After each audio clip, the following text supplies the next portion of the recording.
বাংলাদেশের উপকূলে ১২০ কিলোমিটার বেগে আঘাত এনেছে বিধ্বংসী ঘূর্ণিঝড় রেমাল।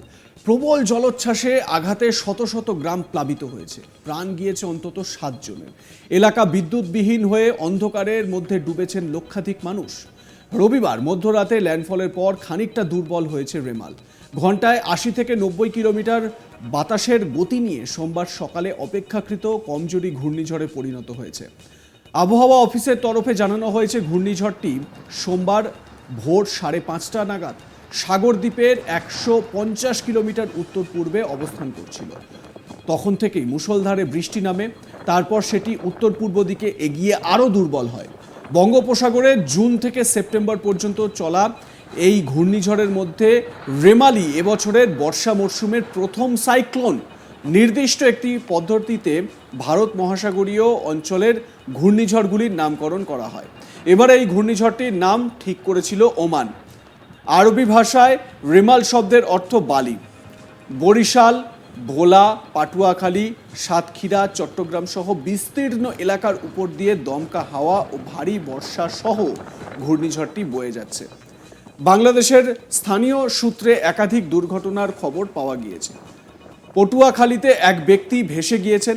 তিনি বাড়ি থেকে বোন ও পিসিকে আশ্রয় কেন্দ্রে নিয়ে যাওয়ার জন্য যাচ্ছিলেন, রাস্তাতেই ঘটে দুর্ঘটনা। আবার সাতক্ষীরা থেকে পাওয়া খবরে জানা গেছে, ঝড়ের দাপট থেকে বাঁচতে দৌড়ে পালাতে গিয়ে এক ব্যক্তি পড়ে গিয়ে মারা যান। ঢাকার স্থানীয় একটি চ্যানেলের খবর থেকে জানা গিয়েছে, বরিশাল, ভোলা ও চট্টগ্রামে মোট ৫ জন নিহত হয়েছেন। পাশাপাশি মংলায় ট্রলার ডুবে শিশুসহ ২ জন নিখোঁজ হয়েছেন বলেও খবর পাওয়া যাচ্ছে। স্থানীয় বিডি নিউজের খবর থেকে জানা গিয়েছে, রেমালের প্রকোপে উপকূলীয় অঞ্চলের ১.৫ কোটি মানুষের বিদ্যুৎ বিচ্ছিন্ন অবস্থায় বিপর্যয় নেমে এসেছে। কিছু এলাকায় বিদ্যুৎ বিভ্রাট ১২ ঘন্টারও বেশি সময় ধরে চলছে। তবে বিদ্যুৎ দপ্তরের কর্মীরা ঝড়ের পর ফের সংযোগ পুনরুদ্ধার করার চেষ্টা চালিয়ে যাচ্ছেন।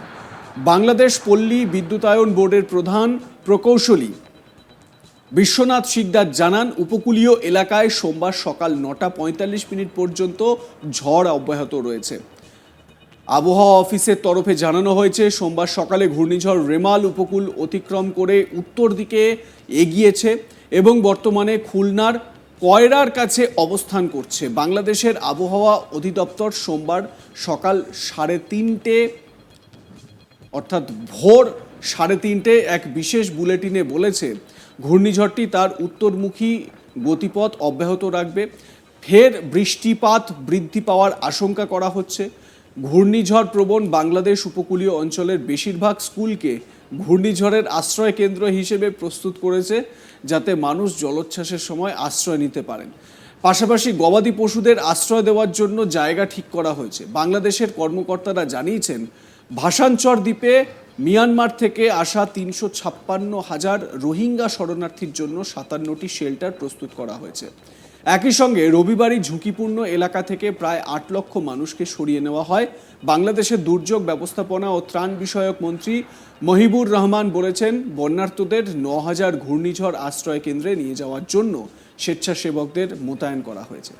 বাংলাদেশ সরকার পরবর্তী নির্দেশ না দেওয়া পর্যন্ত এই অঞ্চলের সমস্ত স্কুল বন্ধ করে রাখা হয়েছে। চট্টগ্রামের বিমানবন্দরও বন্ধ রাখা হয়েছে। কক্সবাজার থেকে সমস্ত ডোমেস্টিক ফ্লাইটও বাতিল করা হয়েছে। একই সঙ্গে দেশের প্রধান এবং বৃহত্তম সমুদ্র বন্দর চট্টগ্রামেও পণ্য লোডিং আনলোডিংয়ের কাজও স্থগিত রাখা হয়েছে। সতর্কতা হিসেবে জেটি থেকে গভীর সমুদ্রে ১ ডজনেরও বেশি জাহাজ সরিয়ে নিয়ে যাওয়া হয়েছে বলে জানতে পারা যাচ্ছে।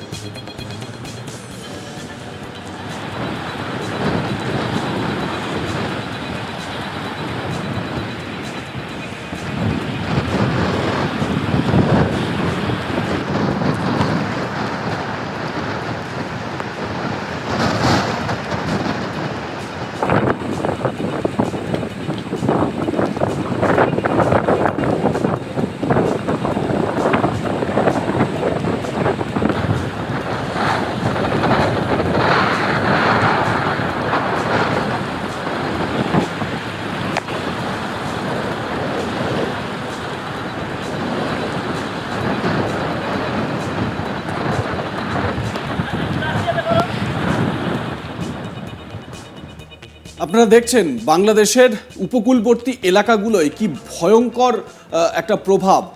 দৈত্যাকার সমুদ্রের ঢেউ, স্বাভাবিকভাবে এটা যে রেমালের জেরেই হয়েছে সেটা আর বলার অপেক্ষা রাখে না। তবে বাংলাদেশের একেবারে মধ্যভাগে অবস্থান করছে। মঙ্গলবারও বাংলাদেশের বিভিন্ন জায়গায় এই ঘূর্ণিঝড় অবস্থান করবে এবং এটি এরপরে ভারতের উত্তর পূর্বের যে রাজ্যগুলো রয়েছে সেই উত্তর পূর্বের রাজ্যগুলোর দিকে এগিয়ে যাবে এই ঘূর্ণিঝড় রেমাল, এমনটাই কিন্তু জানতে পারা যাচ্ছে। অর্থাৎ এই ঘূর্ণিঝড় রেমাল এগিয়ে যাবে, আবার ভারতেই প্রবেশ করছে বলা যেতে পারে। এবং এই ভারতে প্রবেশ করার জেরে বলা হচ্ছে, যেহেতু উত্তর পূর্বের যে রাজ্যগুলো সেই রাজ্যগুলোতে রেমাল প্রবেশ করছে, তার জেরে উত্তরবঙ্গে মানে বাংলার যে উত্তর ভাগের যে জেলাগুলো রয়েছে সেই উত্তরবঙ্গের জেলাগুলিতে ভারী বৃষ্টির সতর্কতা রয়েছে। অর্থাৎ বাংলার উত্তরবঙ্গের জেলাগুলোতে প্রবল বর্ষণ লক্ষ্য করা যেতে পারে, এমনটাই কিন্তু পূর্বাভাস রয়েছে। সার্বিকভাবে বলা যায় যে এই রেমাল তার শক্তি কিছুটা ক্ষয় করলেও এই মুহূর্তে যা বিপর্যয় নামিয়ে এনেছে তাতে করে স্বাভাবিকভাবেই একটা ভয়ঙ্কর পরিস্থিতি তৈরি হয়েছে। বাংলাদেশে ইতিমধ্যেই একাধিক প্রাণহানির ঘটনা ঘটেছে। সমুদ্র উপকূল এলাকাগুলো একবার দেখুন, প্রবল জলোচ্ছ্বাস লক্ষ্য করা যাচ্ছে, দৈত্যাকার এক একটা ঢেউ সেগুলো ধেয়ে আসছে, দেখতে পাচ্ছেন আপনারা। এবং অলরেডি সেখানে ত্রাণ কেন্দ্রগুলো, সেই ত্রাণ কেন্দ্রগুলোতেও মানুষকে সরিয়ে নিয়ে যাওয়া হয়েছে। যদিও এর মধ্যেই এই নিরাপদ স্থলে যাওয়ার সময় কিন্তু বেশ কিছু অঘটন ঘটেছে, মানুষের প্রাণহানি ঘটেছে, সার্বিকভাবে একটা বড় বিপর্যয় কিন্তু এসেছে। একদিকে পশ্চিমবঙ্গের যে সাগরদ্বীপ, সেই সাগরদ্বীপ এবং বাংলাদেশের যে খেপুপাড়া, এই খেপুপাড়ার মধ্যবর্তী যে অঞ্চল, সেই অঞ্চল দিয়ে এই ঘূর্ণিঝড় ল্যান্ডফল করে। ল্যান্ডফল করার সময় যেটা দেখতে পাওয়া গিয়েছিল যে 80 থেকে 90 কিলোমিটার বেগে ঝোড়ো হাওয়া ছিল, সেটা কিছুটা শক্তি ক্ষয় হয়েছে। অর্থাৎ ঝোড়ো হাওয়ার যে তেজ, সেই তেজ কিছুটা কমেছে এবং স্বাভাবিকভাবে স্থলভাগে যখন প্রবেশ করেছে তখন এতটা প্রবণতা নেই। কিন্তু যতটুকু এর প্রবণতা রয়েছে বা যতটুকু এর শক্তি রয়েছে তাতেও কিন্তু প্রবল বিপর্যয় লক্ষ্য করা যাচ্ছে, বিশেষত বাংলাদেশে। পশ্চিমবঙ্গে বলা যেতে পারে কলকাতায় বিশেষ করে একজনের মৃত্যুর খবরও কিন্তু পাওয়া গিয়েছে।